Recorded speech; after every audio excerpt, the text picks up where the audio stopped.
Hello and welcome to this video. So in this video I'm going to be talking about the best ways to basically manage your boost and make sure that you're being as fast as possible in a game. Now I'm not going to waste any time. I don't have a lot of time to film this video, so I'm going to just get straight into the topics I'll be talking about and basically ways that you can make sure that you're going as fast as possible and make sure that you can keep up your speed and how to boost manage as best as you can. So the first way I would recommend is obviously making sure that you're always, like, as much as you can, make sure that you're going supersonic.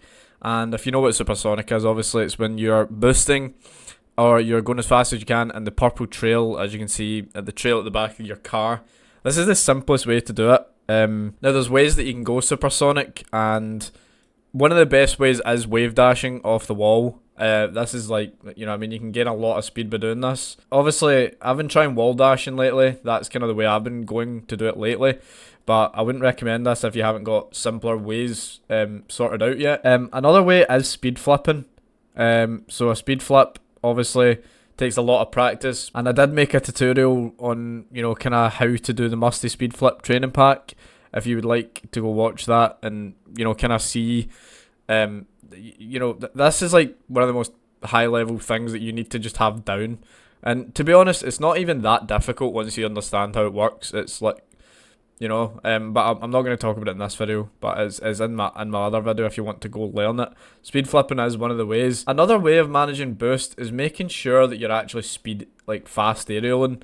And if you don't know how to fast aerial, it's a very simple idea. So you want to jump, boost, and then basically it sounds like you're empty jumping, but make sure that you're tilting your car all the way back when you're doing this to get as much height as you can. So you jump, boost, and tilt your car back, and then jump again, basically. This is how it kind of works. So make sure the way to get it up to as fast as you can is make sure that you're actually tilting all the way back, and not like kind of half tilting, like that you're kind of going more forward. If you want to go up, you make sure you tilt your car right back. So that saves boost because you can have you can be much faster but use the same amount of boost.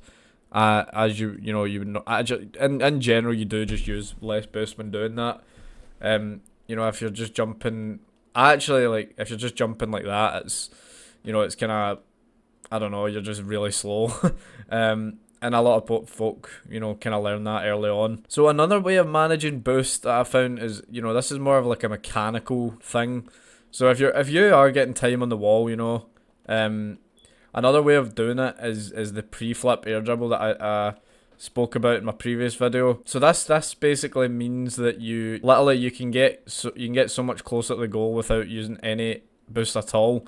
I mean, look, I'm still on 50 boost and I just scored that. Like, and in game, I might have been challenged there, who knows, but certainly I wouldn't be using as much boost if I go. So yeah, that's one mechanic. If you're wanting to do it, like, you think of a mechanical way of saving boost, that is the one way I would do it. So the pre-flip air dribble.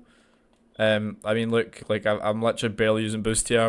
And the main thing about this, the reason why it's so good is because you can get back.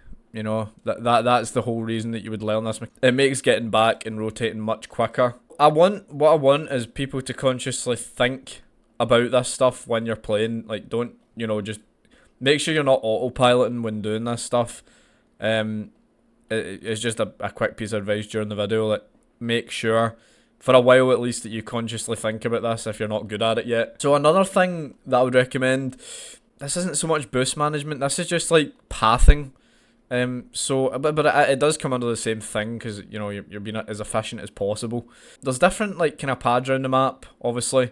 And, I would recommend, if you're on, I'm just going to talk about defense here. So on defense, this was the best piece of advice I ever heard from Squishy Muffins, the man himself. So you basically, there's this diamond of pads around the box, and if you think about it, you get 12 boost every pad. So that's what. But by the end of it, you can have like 40 boost, which is way more than you need to save anything. In most situations, you honestly only need about 20 boost to save anything. If you're as efficient as you can with fast aerialing and boost management, then you literally do not need any more than like 20 boost. Actually, I would go as far to say that 95% of shots you can save with 12 boost. Although you have to be really, really efficient to do that, of course, and it's a lot harder, but you 100% you can do it if you're efficient. So the paths around the pitch. So that was one of the paths I talked about. Another good path is the diagonal path across the pitch. So I believe it goes here. Yep. So if you think about it, look, that's me got rotating back post, and I've got 40 to 50 boost already just off that string of pads. So you've got the diagonal one on both sides. So look, 12. I'm literally already at 40 boost just from doing that. The other one, this isn't what I would recommend as much. Depends what game mode you're playing, but the path kind of straight down the middle. So if you're just a finished attacking and they've got the ball in their corner, you could go this path as well to get straight back to net. This is more of a last ditch sort of path. I would recommend not doing it if you can help it, but it's not bad. It's not awful. It's just not as efficient as you can be. If you're talking about try to be as purely efficient. So yeah, that's that. I mean, the pathing, and again, make sure you're consciously thinking about this when you're playing. Don't just autopilot and think that you're doing it. Like, literally actually consciously think about this stuff, and before you know it, it'll be muscle memory and you won't even have to think. So yeah, they're the kind of main ways that I would recommend.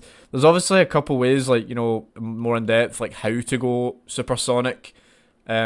As a way, making sure that you're going supersonic, but how do you actually get supersonic? So one way is using your boost, and then make sure you don't boost after it, for example.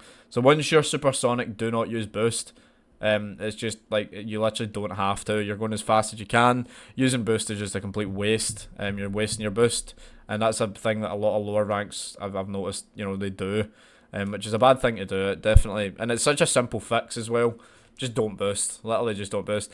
And there's ways you can be faster. Just quickly, I'm kind of just talking about the ways to be faster.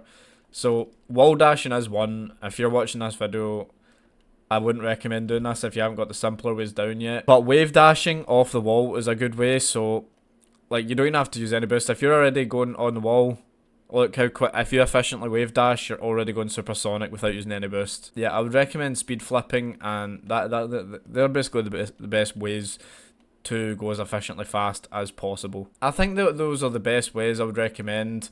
So your pathing and obviously just making sure that you're going supersonic are definitely some of the best ways. But yeah, I hope this video helped you. Please leave in the comments if it helped. I'm kind of rushing to make this video. I don't have a lot of time. So I would really appreciate if you could let me know in the comments if this video helped. I think it makes a lot of sense, but guess you guys can let me know. So yeah, thank you very much for watching this video, and I will catch you in the next one.